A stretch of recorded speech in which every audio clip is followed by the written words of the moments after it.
Morning बच्चों, मैं doctor Hemlata Akodia government girls college Jammu से हम भी एमए फाइनल का भारत में लोक प्रशासन पेपर पढ़ रहे हैं। इस पेपर में हम बात करेंगे लोक प्रशासन पर नियंत्रण की व्यवस्था का। लोक प्रशासन को जनता के प्रति उत्तरदायी व संवेदनशील बनाने के लिए सार्थक एवं प्रभावी नियंत्रण व्यवस्था का होना अत्यंत आवश्यक है, क्योंकि नियंत्रण के अभाव में कुप्रबंधन की समस्याएं उत्पन्न हो जाती है। संगठन के आकार, उद्देश्यों, स्वरूप, प्रकृति के अनुसार नियंत्रण की विधियां और प्रणालियां अलग अलग हो सकती है।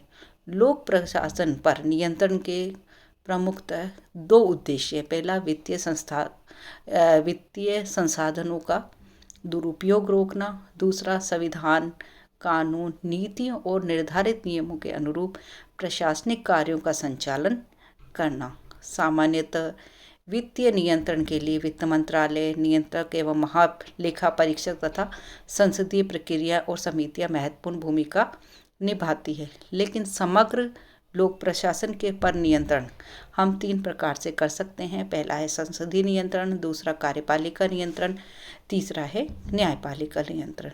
आज हम इस वीडियो में बात करेंगे संसदीय नियंत्रण की।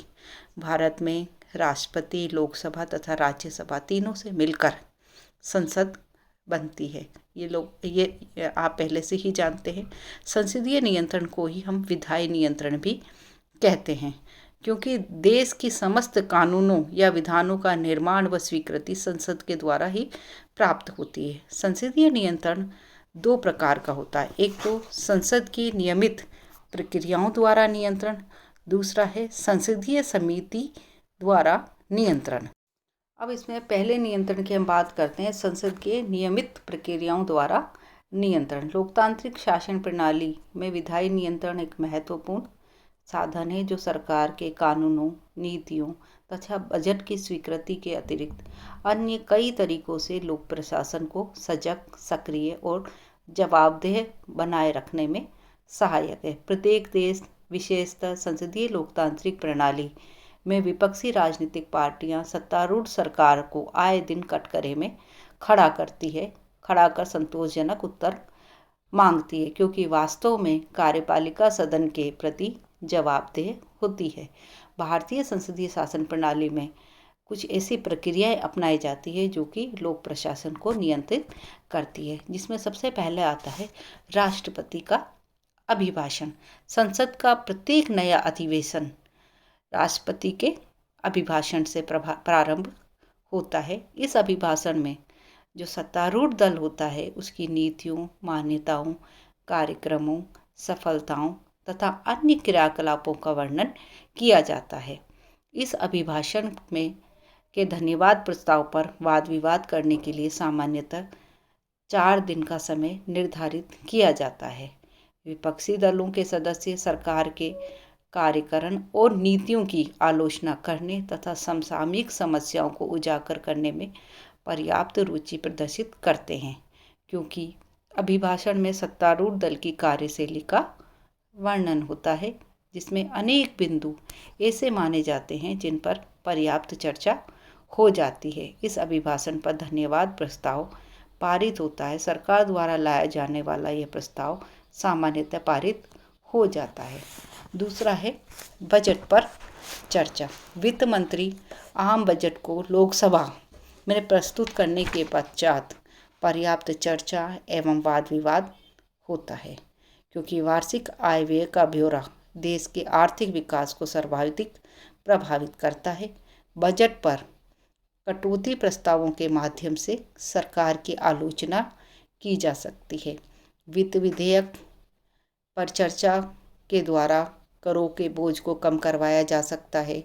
इस संबंध में लोकसभा के प्रथम अध्यक्ष जी.वी. मालवणकर ने कहा था, यह एक मान्य सिद्धांत है कि वित्त विधेयक के किसी भी विषय पर चर्चा की जा सकती है और जनता की किसी भी कठिनाई पर प्रकाश डाला जा सकता है। इसका आधार ये सिद्धांत है कि किसी भी नागरिक से कोई कर ग्रहण नहीं किया जाएगा जब तक कि उसे संसद के माध्यम से विचार प्रस्तुत करने और असंतोष प्रकट करने का पर्याप्त अवसर प्राप्त न हो। संपूर्ण वित्तीय प्रशासन पर व्यवस्थापिका का कठोर नियंत्रण होता है, क्योंकि स्वीकृत अनुमानों के अतिरिक्त एक पाई भी व्यय नहीं की जा सकती। तो एक नियंत्रण हो गया है बजट पर चर्चा का। तीसरा है प्रश्नकाल। यह संसदीय नियंत्रण का सर्वाधिक लोकप्रिय और प्रभावी माध्यम है। संसद के सत्रकाल में उसके प्रत्येक दिन का प्रथम 1 घंटा प्रश्नकाल के लिए निश्चित रहता है। औसत 30 मौखिक प्रश्न प्रतिदिन पूछे जा सकते हैं, जिनका उत्तर दिया जाता है। प्रश्न पूछने के प्रमुख 3 उद्देश्य होते हैं: किसी विषय पर मंत्री की राय जानना, किसी प्रकार की जानकारी या प्रगति का पता करना, तीसरा किसी आरोपित दुर्बलता के लिए सरकार को कटघरे में खड़ा करना। ये प्रश्न 2 प्रकार के होते हैं। एक प्रश्न होते हैं तारांकित, दूसरा होता है अतारांकित। इसके बाद आता है शून्यकाल। शून्यकाल में प्रश्नकाल में सभी जनहित के मुद्दों पर प्रश्न नहीं पूछे जाते, इसीलिए 1966 में शून्यकाल की व्यवस्था की गई। शून्यकाल का समय प्रतिदिन दोपहर 12 बजे का होता है, जिसमें सभी महत्वपूर्ण समसामयिक मुद्दों पर चर्चा की जाती है। इसके बाद 5वां जो नियंत्रण आता है वो काम रोको प्रस्ताव या स्थगन प्रस्ताव होता है।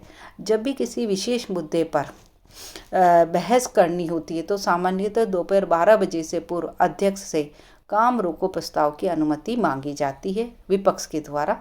यदि 40 या अधिक सांसद इसका समर्थन करें तो सदन के समस्त कार्य को रोककर काम रोको प्रस्ताव या स्थगन प्रस्ताव पर चर्चा की जाती है, जो अधिकतम 3 घंटे की हो सकती है। इस प्रस्ताव के लिए शर्त यह है कि मुद्दा विशिष्ट, महत्वपूर्ण तथा तत्कालिक हो, तथ्यों पर आधारित हो, सार्वजनिक महत्व का हो, न्यायालयों में विचाराधीन न हो, सरकार के प्रशासनिक दायित्वों से संबंधित हो। ऐसा न हो तो सरकार सदन में पूर्व में उस पर चर्चा हो चुकी हो। अगला है 2 घंटे की बहस। किसी विशिष्ट महत्व के प्रश्न पर 2 घंटे तक सदन में होने वाली बहस भी महत्वपूर्ण भूमिका निभाती है, जिसके द्वारा सरकार एवं विपक्षी दलों का रवैया स्पष्ट सामने आता है। इस बहस के पश्चात मतदान नहीं होता, इसे लघु अवधि की बहस भी कहा जाता है। इस प्रकार की बहस या चर्चा की अधिकतम अवधि 2 घंटे होती है। 7वां जो नियंत्रण का तरीका है वह है ध्यानाकर्षण प्रस्ताव। किसी गंभीर तथा तत्कालीन महत्व के प्रश्न पर कोई भी संसद सदस्य ध्यानाकर्षण प्रस्ताव ला सकता है, जिसे अध्यक्ष अनुमति देने या न देने के लिए स्वतंत्र होता है। इस प्रस्ताव में संबंधित मंत्री से स्पष्टीकरण मांगा जाता है, जिसका वह तुरंत या कुछ समय पश्चात स्पष्टीकरण देता है। यह विधि भारत में 1954 से प्रचलित है। नेक्स्ट है 8वां अविश्वास प्रस्ताव। जब सरकार की कोई नीति या कार्य कारण पूर्णतः या अंशतः दोषपूर्ण या आपत्तिजनक हो तो विपक्षी दल द्वारा लोकसभा में अविश्वास प्रस्ताव लाया जा सकता है। अविश्वास प्रस्ताव पर चर्चा के पश्चात मतदान होता है। यदि विपक्षी दल की जीत होती है तो सरकार को तुरंत त्यागपत्र देना पड़ता है और प्रस्ताव प्रस्तुत करते समय कम से कम 50 सांसदों का होना अनिवार्य है। इसके ठीक विपरीत विश्वास प्रस्ताव सरकार या सत्तारूढ़ पार्टी के द्वारा भी प्रस्तुत किया जा सकता है।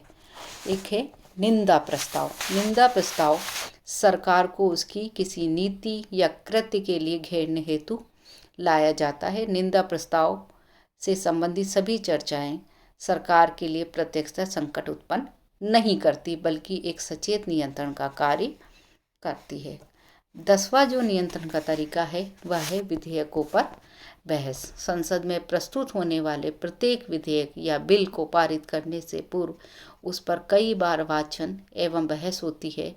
इस समय संबंधित विधेयक के कानूनी प्रावधानों तथा सरकार की नीति की आलोचना भी की जाती है। सन 1951 में हिंदू कोड बिल तथा सन 1994 में मुख्य चुनाव आयुक्त के अधिकारों में कटौती के विधेयक विपक्ष के कठोर तेवर देखने को मिले थे। बच्चों, अब हम बात करेंगे संसदीय नियंत्रण की सीमाओं की। संसदीय नियंत्रण तथा लोकप्रिय तथा महत्वपूर्ण साधन है जो संपूर्ण लोक प्रशासन को सजग तथा सक्रिय रखता है, क्योंकि समस्त प्रशासनिक कृत्यों की अंतिम जिम्मेदारी संबंधित मंत्रालय के मंत्री तथा अन्य संपूर्ण मंत्रिपरिषद की हो जाती है। संसदीय नियंत्रण को ऐसा माना जाता है कि भारत में संसदीय नियंत्रण पूर्णतः प्रभावी दिखाई नहीं देता है, जिसके कारण कुछ कमियां हैं या हम उसकी कुछ सीमाएं बता सकते हैं। जिसमें पहला है, सभी संसद सदस्य संसद की कार्यवाही में रुचि प्रकट नहीं करते हैं, बल्कि सभी दलों में कतिपय 2-4 सदस्य ही पूर्ण रूप से मुखर तथा सक्रिय नजर आते हैं। दूसरा, संसद सदस्यों के लिए न्यूनतम शैक्षणिक योग्यता भी निर्धारित नहीं है, अतः सभी सदस्य विधायिका तथा कार्यपालिका की तकनीकी शब्दावली तथा प्रक्रियाओं से पूर्णतः विज्ञ नहीं होते हैं।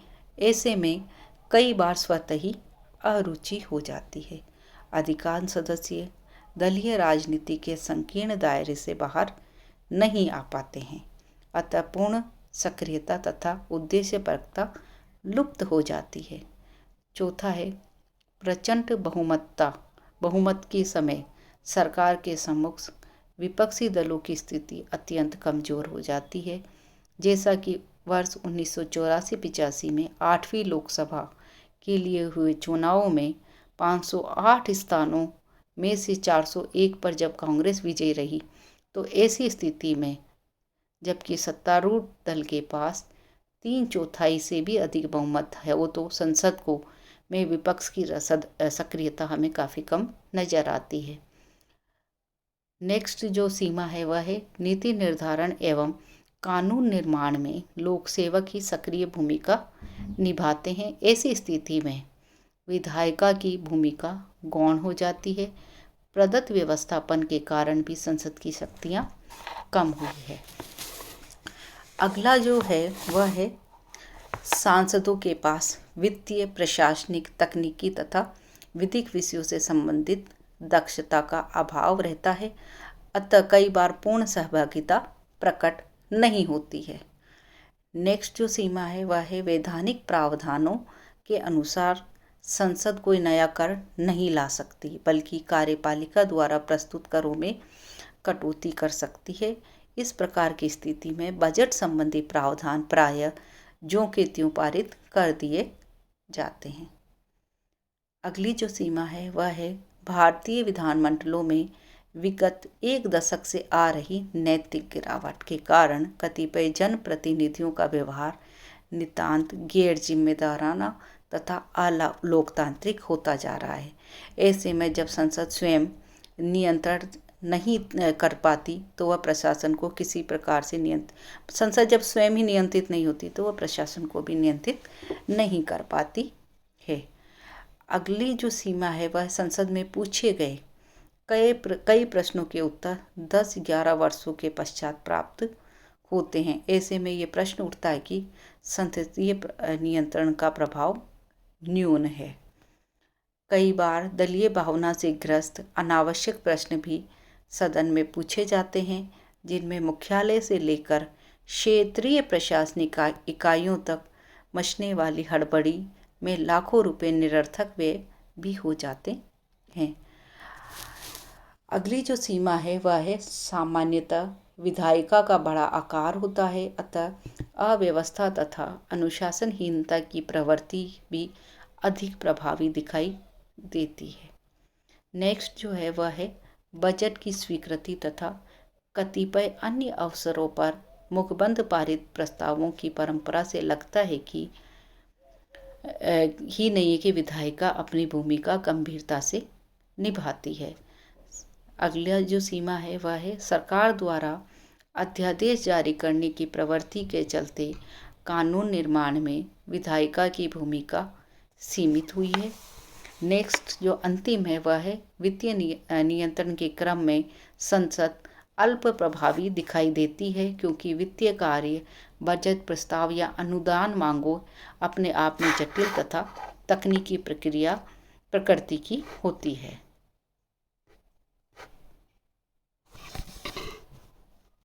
संसदीय समितियों द्वारा जो नियंत्रण होता है, उसमें भारत में अधिकांश देशों की संसदों के पास कार्यों की विविधता तथा संसद सदस्यों की राजनीतिक व्यवस्थाएं तथा समयाभाव है। अतः बहुत ही विधायी तथा गंभीर प्रकृति के कार्यों को कार्यकुशलता निष्पादित करने के लिए अनेक प्रकार की समितियां गठित की गई है। संसद के दोनों सदनों की समितियों की संरचना एक जैसी है। इन समितियों की नियुक्ति, कार्यकाल, कार्य और कार्य संचालन की प्रक्रिया भी लगभग समान ही है, जो कि संसद के अनुच्छेद 118(1) के अंतर्गत दोनों सदनों द्वारा निर्मित नियमों की धाराओं के अनुरूप अधिनियमित होती है। सामान्यतः ये समितियां दो प्रकार की होती है: स्थायी समितियां तथा तदर्थ या अस्थायी समितियां। स्थायी समितियां प्रतिवर्ष या समय समय पर निर्वाचित या नियुक्त की जाती है तथा इनका कार्य प्रायः निरंतर चलता रहता है, जबकि तदर्थ समितियों की नियुक्ति आवश्यकता अनुसार की जाती है और अपना कार्य पूर्ण करने एवं प्रतिवेदन प्रस्तुत कर देने के पश्चात वे स्वतः समाप्त हो जाती है। स्थायी समितियों में जांच समितियां, संवीक्षण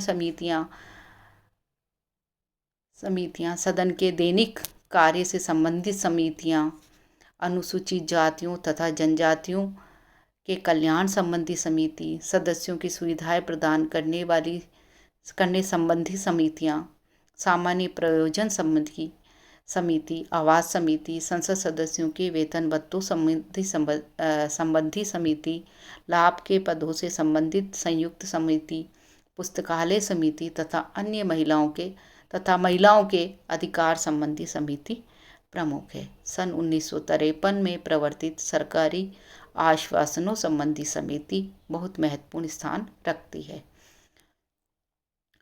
अधीनस्थ विधान संबंधी समिति यह देखती है कि सदन द्वारा कार्यपालिका को प्रदत्त प्रत्यायोजित शक्तियों का संविधान सम्मत उपयोग हो रहा है या नहीं। यह समिति भी सन 1953 में प्रवर्तित की गई तथा इसमें 15 सदस्य होते हैं। लोकसभा की स्थायी समितियों में 3 वित्तीय समितियां हैं: लोक लेखा समिति, अनुमान समिति तथा लोक उपक्रमों पर समिति अत्यंत महत्वपूर्ण है। इन 3 महत्वपूर्ण समितियों के अतिरिक्त 8 अप्रैल 1993 को 17 विभागीय समितियां भी कार्यरत है, जो अनुदान मांगों पर विचार विमर्श कर बजट प्रणाली को कुशल बनाती है। अस्थायी समितियां किसी विचाराधीन प्रस्ताव पर संसद के किसी सदन द्वारा या अध्यक्ष द्वारा किसी विशिष्ट विषय के लिए या विशेष विधेयकों पर विचार करने एवं रिपोर्ट देने के लिए प्रवर एवं संयुक्त समितियों के रूप में बनाई जाती हैं। लोक प्रशासन पर संसदीय समितियों के माध्यम से नियंत्रण के क्रम में 3 महत्वपूर्ण समितियां होती है। उसमें है लोक लेखा समिति, अनुमान समिति तथा लोक उपक्रम समिति। इन समितियों के द्वारा समय पर संसद के कार्यों की जांच की जाती है तथा प्रशासन पर नियंत्रण रखा जाता है। धन्यवाद बच्चों। नेक्स्ट वीडियो में हम बात करेंगे लोक प्रशासन पर कार्यपालिका के नियंत्रण की।